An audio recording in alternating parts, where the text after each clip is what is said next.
제가 다시 말씀드리지만 시장의 안정화는 시장에 매물이 많은 겁니다. 예, 그게 소비자들한테도 혜택이 가는 것들이고요. 시장 안정화에도 가장 큰 도움이 되는 거라고 생각을 합니다. 네, 마시정의 뉴스 브리핑 시작합니다. 안녕하세요. 안녕하세요. 예, 피디님 잘 지내셨어요? 네, 잘 지냈습니다. 예, 뭐랄까요? 물방울 원피스가 아주 아름답습니다. 네. 예, 감사합니다. 네. 하쇼님도 오늘은 셔츠가 아닌, 네. 예, 러닝이 아닌 복장이어서 아주 깔끔하고 좋습니다. 제가 이런 이제 골프티라고 하잖아요. 네. 이걸 제일 좋아하는 것 같아요. 이게 좀 구겨져도 되고 막 입어도 되고 뛰어도 되고 그래서 좀 활동이 좀 자유롭기 때문에 특별히 이제 클라이언트를 만나거나 뭐 PT를 하거나 이런 때는 당연히 양복을 입지만 평소 때는 자꾸 이렇게 좀 이런 골프티를 입고 다니려고 해요. 네. 그렇습니다. 네, 알겠습니다. 지난주에 저희가 잠깐 말씀드렸던 것 같은데, 네. 도대체 책 개정되어서 나오는 거죠? 이번 주 예판 아마 할 것 같고요. 네. 아마 그 다음 주면은 책에 깔릴 것 같고요. 네. 예, 지금 이제 마무리 작업하고 있다고 들었습니다. 제목은 안 바뀌나요? 네, 수도권 알짜 부동산 답사기로 하기로 했고요. 네. 원래 이제 부자들만 알고 있는 이라는 게 있었어요 처음에. 근데 그게 이제 날라갔고요. 네. 그냥 수도권 알짜 부동산 답사기로 아마 마무리된 것 같습니다. 책 예판 시작하면 네네. 또 공지해 주실 거죠? 그럼요, 책을 통해서 안내해드릴 것 같고요. 네. 출판 기념회를 아마 8월 3일 상암 누리꿈 스퀘어에서 아마 출판사에서 준비하고 있는 것 같고요. 네. 이게 굉장히 일찍부터 예약을 해야 되더라고요. 인기 있는 장소여갖고 한 500명 예. 들어간다고 하더라고요. 아이고. 그래서 아마 좀 미리 좀 공지를 드리고요. 출판사에서 아마 공지를 따로 할 것 같고요. 이번에는 좀 이제 책이 출간된 다음에 이게 이제 오시는 분들이기 때문에 뭐 이렇게 서평을 좀 잘 써주신 분들 위주로 뽑는다고 하더라고요. 아무튼 잘 부탁드립니다. 네. 네, 잘 되기를 또 응원 드리겠습니다. 네네. 네. 이번 주 뉴스 좀 이야기거리가 많으니까 빨리 시작해 보도록 하겠습니다. 예, 이야기하시죠. 네. 이데일리 기사고요. 네. 김현미 10년 공공임대 분양 전환 원칙대로 해야. 김현미 국토교통부 장관이 8일 10년 공공임대 분양 전환 아파트 분양가가 원칙대로 정해져야 한다고 다시 한번 강조했다. 김 장관은 앞으로 10년 임대 후 분양 전환 주택을 공급하지 않을 것이라며 임대주택의 스탁이 시간이 갈수록 쌓여야 서민이 안정적으로 거주할 수 있는데 10년 분양 전환 아파트는 시간이 지나면 없어져 한계가 있다고 설명했다. 기사 내용인데요. 그러니까 원칙대로 한다는 거 너무 당연한 말인데 이렇게 논란이 있는 이유가 뭡니까? 네, 시세가 올랐기 때문에 그렇고요. 네. 이게 이제 부동산 시세가 오르게 되면은 뭐 여러 가지 좀 이런 좀 논란의 거리들이 생겨요. 이 판교 같은 경우는 이제 10년 공공임대 분양 전환 아파트를요 2008년도에 공급을 했어요. 아마 부영 아파트를 시작해서 몇 가지 단지들이 이제 그때 분양을 했었는데 뭐 대방이라든지 모아라든지 진원이란 브랜드로 분양을 했었고요. 이제 2008년도에 이제 분양을 했기 때문에 10년이 지났잖아요. 2018년도 작년에 이제 지났기 때문에 분양 전환이 가능해졌고요. 그래서 분양 희망자에 대해서 분양 전환을 하려고 했었는데 문제가 시세가 너무 많이 오른 거예요. 그러니까 2008년도 기준으로 네. 분양가 수준이 한 3억 중후반대였거든요. 네. 3억 5천에서 8천 정도 됐었는데 지금 이제 감정평가 이런 법인에서 새롭게 감정평가를 하거든요. 네. 작년에 책정된 분양가가요. 대방 아파트 같은 경우는 32평 기준으로 지금 8억 전후고요. 그다음에 이제 부영 아파트 같은 경우는 한 6억 전후예요. 네. 그러니까 지금 대방 아파트 같은 경우는 거의 2배 반. 그다음에 이제 부영 아파트 같은 경우는 2배가 올랐어요. 네, 네. 그러다 보니까 10년 전에 이제 일반 분양분을 받으려고 들어왔던 임대 세대들 같은 경우는 대부분 돈이 많은 세대들은 아니잖아요. 그렇죠. 그래서 아마 이렇게 많이 오를 거라고 또 예상을 못했던 것도 있을 것 같고요. 그래서 여러 가지 이유로 해서 지금 이 감정평가 나온 금액으로 분양받기에는 너무 부담스러운 것들이에요. 그래서 이제 좀 조정 신청을 해 주길 바랬는데 지금 아마 여러 가지 조정들을 해봤는데 그냥 원칙대로 한다. 왜냐면은 그 당시 분양할 때도요 계약서에 써 있었거든요. 이제 분양될 때쯤에 기존 시세 감정평가를 받아서 그 감정평가 금액대로 분양을 하겠다라고 했기 때문에 지금 정부에서는 원칙대로 하라라고 이번에 이제 밀어붙이는 것들이고요. 지금 지금 임대주택을 10년 동안 살았던 사람들 입장에서 보면은 이렇게 많이 오른 걸 어떻게 알았느냐. 이건 좀 너무하다. 조정이 필요하다. 그렇게 좀 양자 대립하고 있는 그런 좀 상태라고 보시면 될 것 같습니다. 어느 쪽 말씀을 손을 들어드리기도 참 어려운 내용이네요. 네. 그거 어떻게 해야 되죠? 기사 내용을 그대로 한번 읽어드려볼게요. 네. 김유미 장관님은요 어떻게 얘기를 했냐면요, 10년 전 입주할 때 그렇게 하기로 서로 계약한 것, 이건 팩트죠. 네. 예, 사적 자치 영역으로 이어서 정부가 개입하는 것은 자본주의 기본 원칙에 맞지 않고 상당수 입주자가 이미 이 원칙에 따라 분양 전환했다라고 하는 겁니다. 원칙대로 하라라는 것들이 아마 국토교통부의 입장이기 때문에 이렇게 갈 것 같고요. 그래서 만약에 이 분양가를 지불할 수 없는 분들은 나가셔야 되고요. 이제 이 분양가를 받을 수 있는 분들한테 분양을 하거나 다시 한번 또 임대주택을 또 주겠죠. 임대를 줄 것 같습니다. 그래서 그렇게 진행이 될 텐데, 문제는 이렇게 원리 원칙대로 하는 정부가 원래 아니었잖아요.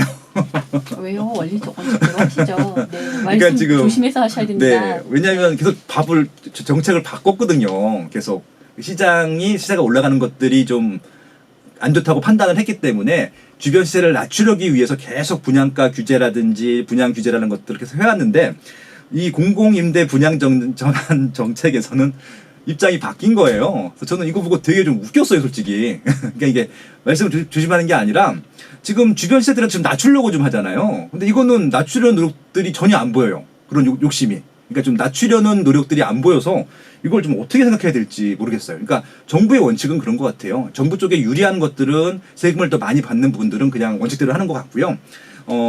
이게 가격이 좀 올라가는 것들, 그러니까 이런 좀 정부와 무관하게 가격이 올라가는 지역들 같은 경우는 규제를 하려고 하는 것 같아요. 그래서 좀 양쪽 시장이 다 존재하는구나, 양쪽 입장이 다 존재하는구나, 그러니까 정부에서도 이렇게 양면성이 있구나, 그런 것들을 봐서 정부도 어떻게 보면 이게 딱 그 고정된 원칙대로만 하는 정부는 아니구나, 그런 생각들을 했었습니다.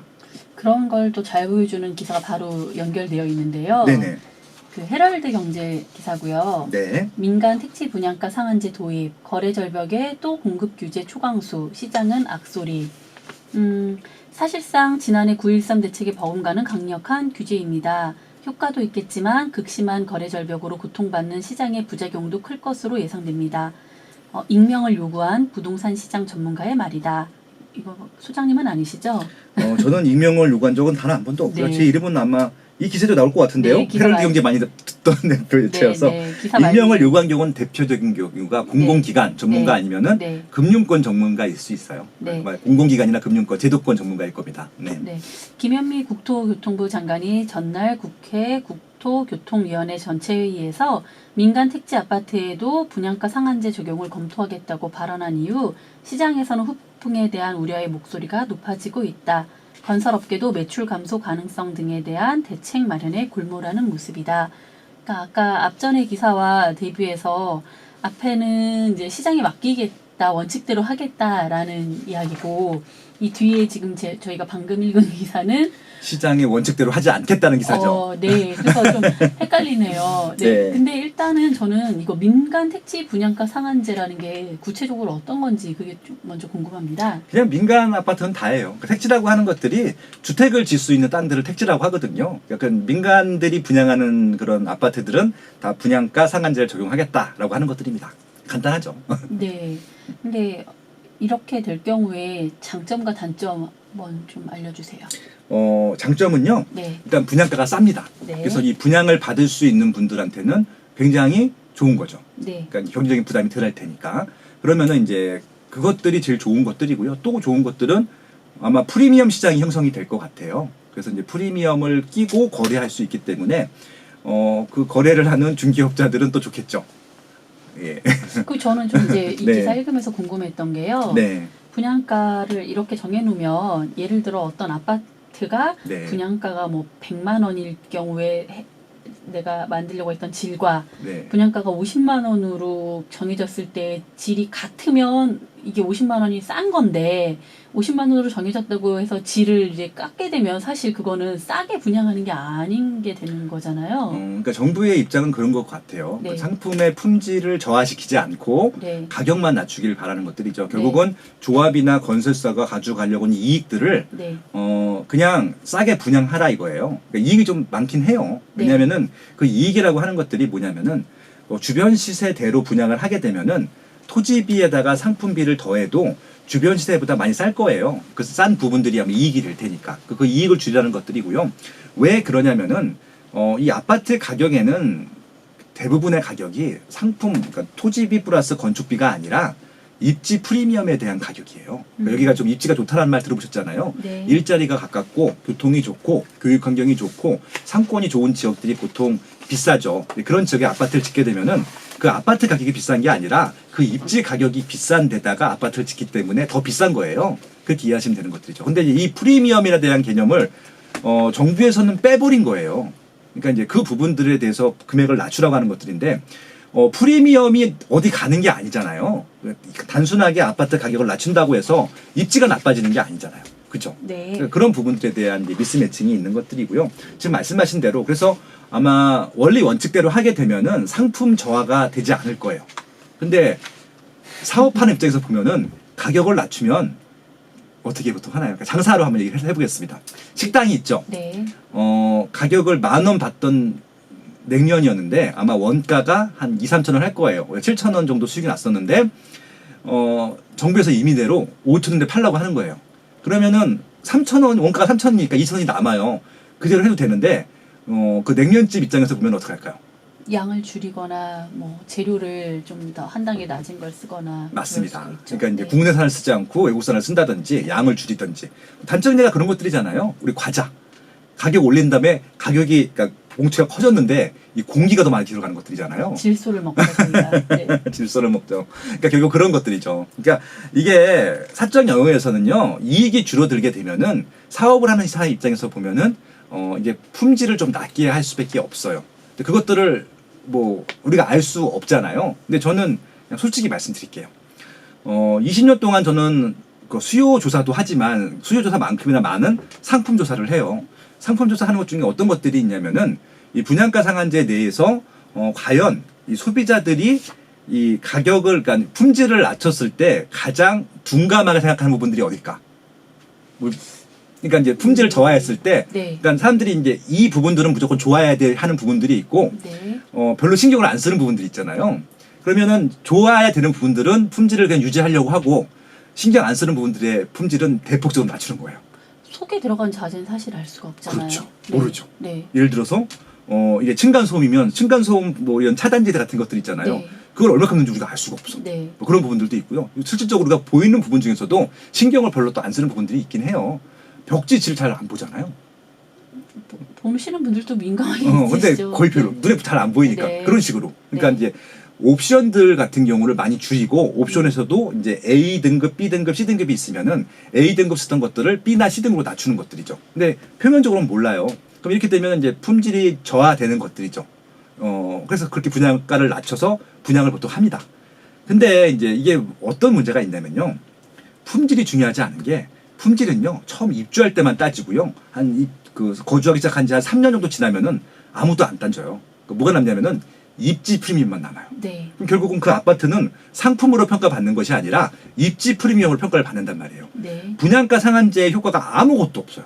그리고 입지 가치로 평가를 받기 때문에 그러니까 제가 우려하는 게 이런 것들이거든요. 결국은 그러면은 새 아파트에 들어갔는데 기존에 있던 주변에 있는 뭐 준신축은 되겠죠. 아주 구축은 아니고 새 아파트도 아니고 중간 정도 되는 아파트보다 품질이 낮는 경우가 간간히 있었어요. 그러니까 이제 2000년도 중반에 분양했던 아파트들보다 2000년도 후반, 2007년도에 분양가 상한제를 한 적이 있었거든요. 네. 그 아파트 품질이 더 나쁜 거예요. 그런 경우가 가끔 발생을 하는 거예요. 그러면은 이게 좀 황당하죠. 그러면은 이제 뭐 잘 모르시는 소비자들이 물어보죠. 아니 왜 옆에 단지보다도 상품이 나빠요? 그러면은 이게 최신 유행입니다. 보통 이렇게 얘기를 해요.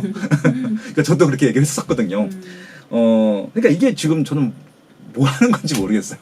굳이 이렇게까지 할 필요가 있는지 모르겠고, 그래서 이 분양가를 낮춰서 주변 시세까지 낮출 수 있으면 이해를 하는데, 프리미엄 시장이 별도로 만들어지게 되고, 그럼 결국 투자 시장이 되는 것들이잖아요. 시세는 다시 올라간단 말이에요. 그러니까 그리고 또 기존에 있는, 상품이 좋았던 아파트들 가격이 또 올라가요. 그렇게 되면은. 이거랑 비교해서 더 좋아 보이니까. 모르겠어요. 그러니까 단기적으로는 분양가를 낮추는 효과가 있을지는 모르겠지만, 장기적으로 보면 이거는 아무 의미가 없다는 말씀을 드리고 싶은 것들이고요. 서울이니까 이게 그렇게 되는 것들이에요. 지방은 이게 먹힐 수 있는데 지방은 분양가 상할 때 또 안 하잖아요. 그래서 좀 이런 것들을 보면은 이거야말로 진짜 사적 영역이기 때문에 그럼 민간 시장에 맡기는 게 맞을 것 같고요. 아까처럼 판교 같은 경우는 공공분양이잖아요. 거기는 사적 영역이 들어가면 안 되잖아요, 오히려.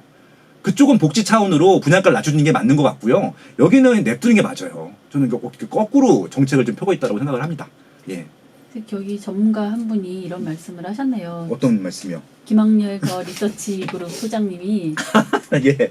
시장이 안정화되기 네. 위해서는 결국 구축이든 신축이든 매물이 많아야 안정화가 가능하다며 서울과 지방 부동산은 엄연히 다른 시장인데 똑같은 선상에서 규제하려고 하면 문제가 생길 수밖에 없다고 지적했다라고 아, 기사가 진짜 나와 있네요. 뼈를 때리는 말씀하셨네요. 네. 그러니까 시장의 안정화라고 하는 것은 가격 하향화가 아니라 소비자들이 선택할 물건들이 많은 게 시장의 안정화입니다. 그래서 이걸 사려고 했다가 이걸 살 수 있고, 그러니까 A랑 B랑 양쪽을 살 수 있는 것 중에 택일을 하는 상황이면은 A를 파는 사람이랑 B를 파는 사람들이랑 경쟁을 해서 가격을 서로 낮춘단 말이에요. 이게 시장의 안정화지. 지금 매물이 없어요. 신축 공급도 못 한다고 하지. 그다음에 구축들도 다 묶여 있지. 이러다 보니까 시장에 매물이 없다 보니까 매도자 시장이 주로 가는 거죠. 매도자 위인 시장으로 가는 것들이잖아요. 그러니까 이런 규제를 할 생각들을 하지 말고 시장에 매물들을 많이 내놓을 수 있게, 거래가 될 수 있게 그렇게 활성화시켜 주는 것들이 저는 정부의 역할이라고 생각을 하고 있고요. 아까 말씀드린 대로 공공 영역이 분명히 있습니다. 복지가 필요한 부분들. 그쪽은요, 진짜 그렇게 규제를 하셔도 되는데 민간 쪽은 규제하면 할수록 오히려 역효과가 난다. 예, 그런 말씀 드리고 싶습니다. 제가 다시 말씀드리지만 시장의 안정화는 시장에 매물이 많은 겁니다. 예, 그게 소비자들한테도 혜택이 가는 것들이고요. 시장 안정화에도 가장 큰 도움이 되는 거라고 생각을 합니다. 네. 네. 다음 기사로 넘어가도 될까요? 그럼요. 네. 네. 서울경제 기사고요. 네. 자사고 취소, 강남 8학군 집값 더 오르나. 올 서울 전월세 거래 26%가 전통 학세권 강남 3구에서 이뤄져 집값 호재로 이어질지 주목. 대학 입시 내신 비중 높아져 특정 지역 수요 적어 전망도. 내년 초 이사철에 판가름 날 때. 자사고 지정이 이제 취소된 학교들이 얼마 전에 발표가 됐어요. 네. 이걸 또 부동산과 엮어서 기사가 나오네요. 네. 네. 이게 발표된 다음에 저한테 한 15개 정도 신문사에서 네. 방송국 포함해서 연락이 온 거예요. 이게 부동산에 어떤 영향이 미칠 것인가. 네. 그래서 저는 교육 전문가도 아닌데 왜 저한테 물어보세요 했더니 입지 얘기잖아요. 딱 그러시더라고요. 그래서 이제 그제서야 제가 이 기사를 봤거든요. 어차피 저희 애들은 자사고를 가지도 않았고 지금 자사고에 대해서 아무 생각이 없기 때문에 네. 아무 생각 없이 봤다 기사를 딱 봤어요. 지정이 취소된다 봤더니 괜찮은 제가 알고 있는 학교도 있는 거예요. 예를 들어서 저기 세화고 반포구동에 있잖아요. 네. 서초에서 아주 예. 우수한 학생들, 성적 우수한 학생들이 많이 가는 학교죠. 서초구에서 네. 제일 많이 서울대를 보내는 학교 중에 하나였었죠. 네. 세화여고도 있고. 근데 이제 세화여고는 지금 다음으로 미뤘고 내년, 세화고만, 네, 예, 내년에 세화고만 평가 대상이고요. 하는 것들인데 네. 경희고, 이대부고, 배재고, 세화고, 그다음에 중앙고 네. 다 이 빵빵한 학교들이에요. 네. 이름 되면 알만한. 네. 중앙고 같은 경우는 저기잖아요. 겨울 연가에 나왔던. 네, 아무튼 너무 옛날 드라마 얘기를 하시네요. 그런 드라마 모르세요, 이제. 네. 아무튼 유명한 학교들인데 이런 학교들을 자사고를 취소하게 되면은 어떤 영향이 있는지를 물어보는 겁니다. 그럼 예를 들어서 중앙고 같은 경우는 종로구에 있단 말이에요. 네. 그럼 종로구 부동산의 영향력이 있을까요, 없을까요? 뭐 사실 그다지 없죠. 네. 없죠. 네. 네. 그리고 또 어디 있을까요? 숙문고라고 이건 유효가 됐군요. 네. 배재구가 강동구에 있는데 이거 지정됐습니다. 강동구 영향이 있을까요, 없을까요? 저는 사실 이 자사고 지정 취소랑 부동산이랑 크게 연관이 있을까 싶은 생각을 하는 사람 중에 한 명이거든요. 네. 네. 어떻게 영향이 생각하세요? 네. 없죠. 네. 없습니다. 네. 그 말씀을 드렸고요. 근데 영향이 있는 지역이 하나 생겨요. 네. 자사고를 갈 정도로 학습에 이런 교육에 관심이 많은 층들이 어떤 선택을 할 것인가잖아요. 네. 예를 들어서 보통 이런 자사고를 안 보내는 집안들 같은 경우는 일반고를 보냅니다. 일반고를 보낼 때는 그냥 뺑뺑이에요. 그 지역에서 갈 수 있는 인근의 고등학교로 보통 배정을 한단 말이에요. 네. 근데 자사고 같은 경우는 시험을 봐서 가야 되는 것들이기 때문에 그 인근 지역에 살지 않는다 하더라도 간단 말이에요. 그렇게 되면은 지역을 바꿔가면서 학교를 보낼 만큼 관심이 있는 층들이 자사고 이런 지정 해제에 관련이 있는 것들이죠. 그럼 그 사람들은 자사고가 없어질 경우에는 어느 학교를 선택할 것인가? 라고 해서 답이 나온 것들이죠. 일반 고등학교에 이런 좀 학군이라고 할까요? 서울대, 스카이대를 많이 보내는 실적들이 많은 고등학교가 많은 곳으로 갈 가능성이 높죠. 그대로 100% 다 간다는 게 아니라 글로 좀 더 가는 거예요. 그렇게 되면 그런 학교들이 어디가 많을까? 당연히 강남구에 제일 많죠. 그럼 이제 강남구에 아마 강남구로 이주하려는 수요가 늘어날 겁니다. 왜냐하면 강남구에 살아야지 그쪽 강남구 쪽에 있는 학교들을 배정해 줄 테니까. 그 문제입니다, 결국. 그러면 이제 다른 지역들은 문제가 하나도 없어요. 그냥 똔똔이니까. 죄송합니다. 똔똔이라는 표현은 좀 그렇죠. 예, 변화가 없으니까. 근데 강남구 같은 경우는 수요가 증가를 합니다. 근데 이제 수요가 증가하게 되면 당연히 가격이 올라가죠. 근데 이제 문제는 강남구에 강남구에 집을 갖고 있는 사람들이 집을 팔아야지 가격이 올라가든지 거래가 될 거 아니에요. PD님 생각에 강남구에 집이 있어요. 네. 이 집에서 행복하네요. 집을 팔겠습니까? 안 팔겠습니까? 강남구에 집이 있으면 안 팔죠. 안 팝니다. 네. 바로 그게 정답이에요. 그러면은 거기에 이사를 가려고 하는 사람들은 어떻게 해야 돼요?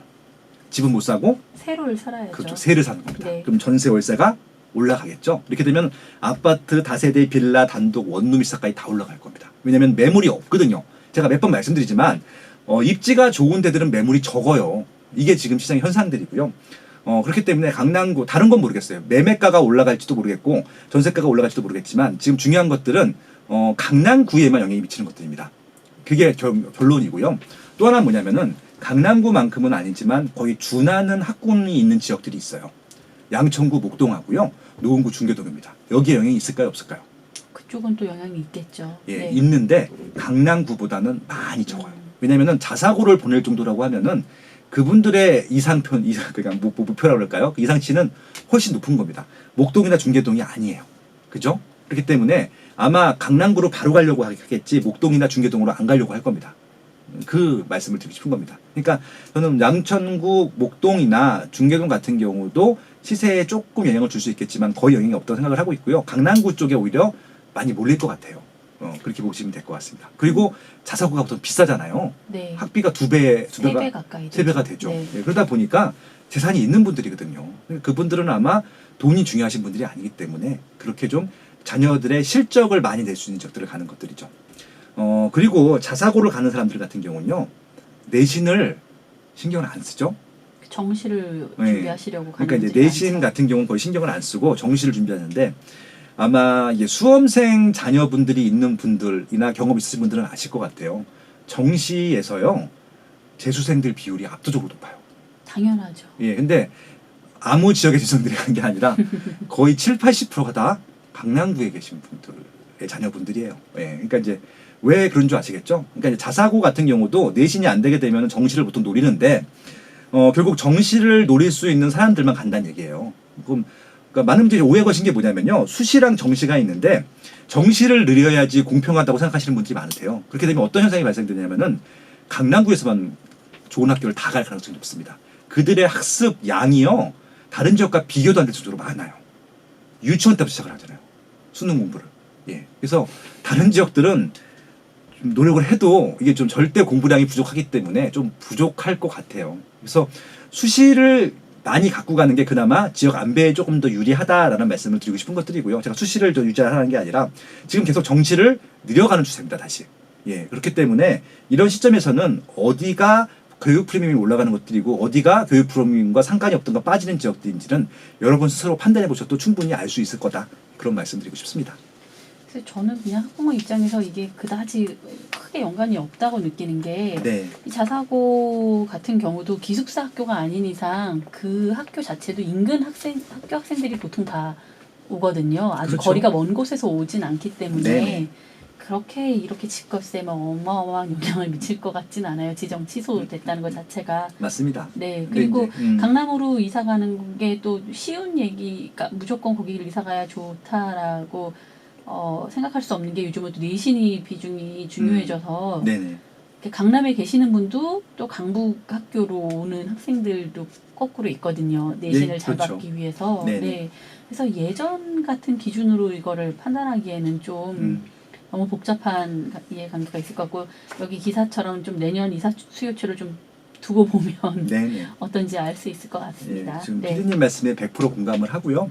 네, 내신이 중요하기 때문에 좋은 내신을 받고자 조금 강북 쪽의 학교들로 분산하는 경우가 있는데 그 수가 거의 강남에서도 상위권 애들이 보통 오잖아요. 그렇죠. 예, 그러니까 강남 수요가 줄어드는 게 아니라 몇 명만 오는 거예요.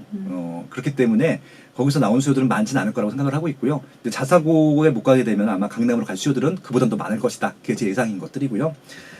저는 좀 개인적으로 이 교육 문제에 아주 큰 관심이 없었다가 제 아들이 고등학생이 되면서 자연스럽게 좀 알게 됐습니다. 아내를 통해서 많이 정보를 얻게 됐고 얘기하는 과정에서 우리나라 교육 문제가 굉장히 심각하구나라는 것들을 우리 아들이 고등학교 간 다음에 알게 됐어요. 그러니까 지금 어느 정도 모순이 돼 있냐면요.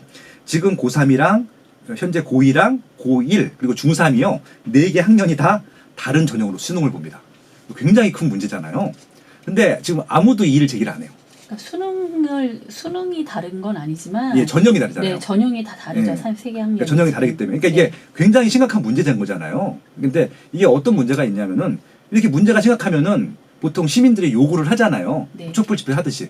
근데 이 놀라운 건 뭐냐면요. 정작 고등학생 애들은 학부모나 학생이나 그 공부에 전형에 맞춰서 공부를 하느냐고 전혀 딴 신경을 못 쓰기 때문에 그냥 그 전형에 맞춰서 공부를 하는 겁니다. 근데 놀랍게도 수능을 본 다음부터는 다 까먹어요. 쳐다도 보고 싶지 않습니다. 그렇죠. 네. 근데 이게 고등학생이 되지 않으면은 이 현실을 몰라요. 그렇죠. 그러니까 딱 그 3년 혹은 2년 정도 되는 그분들만 신경을 쓰고 있고 그분들은 정작 바빠서 신경을 이의도 제기 못하고 그게 진행되고 그래서 이런 교육 문제들이 악순환이 되고 있거든요. 저는 이 부동산 문제보다도 솔직히 교육 문제 해결이 더 시급하다고 생각을 합니다. 지금 교육부 장관님께서 모르겠습니다. 좀 저는 이 교육 문제를 심각하게 받아들이신 분들이 새로 오셔갖고요. 정말 좀 다 뜯어고쳤으면 좋겠어요. 전형이 너무 이상해요. 그러니까 이게 좀 전인 교육 시킨 것도 아니고 뭐 수능도 아니고 이게 뭔지 잘 모르겠어요. 이게 학교에서 뭘 배우고 있는지도 모르겠고 이것들이 과연 이들한테 사회 살아가는데 얼마나 큰 도움이 되는지 모르겠어요. 그러니까 이게 100% 다 대학을 바라보고 있는데 대학을 갔다가 나온다 하더라도 또 좋은 회사를 취직하는 것도 아니거든요. 그러니까 뭐 스카이를 나와도 요즘 취직이 안 돼요. 그게 너무 아이러니한 겁니다. 그래서 지금 이 고등학교 제도 같은 경우는 좀 원칙부터 좀 다 뜯어고쳐야 될 것 같아요. 그래서 지금 모르겠어요. 정 대통령님도 좀 이 교육 문제만큼은 관심을 가져주셨으면 좋겠습니다. 좀 부동산보다 오히려 부동산을 좀 내두시고요. 교육 문제 좀 풀어줬으면 좋겠습니다. 간절히 바랍니다, 진짜. 네. 사실 또 교육이라고 하면 다들 입시에 관한 것만 바라보고 계시는데 그건 정말 단편적인 거고. 그러니까 이게 좀 정치하시는 분들이 네. 너무 단기적인 것만 봐요. 네. 입시 외에 다 넓은 분야에 좀 신경을 써주셨으면 하는 맞아요. 학부모의 마음입니다. 그러니까 네. 교육도 마찬가지고 부동산도 마찬가지고 단기적으로 보면 대비 안 나오거든요. 이게 좀 장기적인 전망을 갖고 방향성대로 가야 되는데 좀 이거 좀 답답했습니다. 솔직히 그렇습니다. 이 기사에도 또 전문가분이 네. 김학렬 더 리서치 그룹 부동산 연구조사 제가 연구소장님. 그때 하도 정신없이 인터뷰 많이 갖고 이거 네. 어디예요? 이거는 서울경제고요. 서울경제 했던 것 같습니다. 자사고를 없애면 정시가 유리한 기존 학교들이 인기를 얻는데 현재 네. 그러한 학교 대부분이 강남권에 있다며 강남권 학교에 대한 선호도가 올라갈 것이라고 내다봤다라는 내용의 인터뷰를 또 하셨네요. 네. 고맙습니다. 잘 알겠습니다. 박종의 세상 답사기 이번 주 뉴스 브리핑 힘차게 시작합니다. 끝만 울리면 힘찹니까?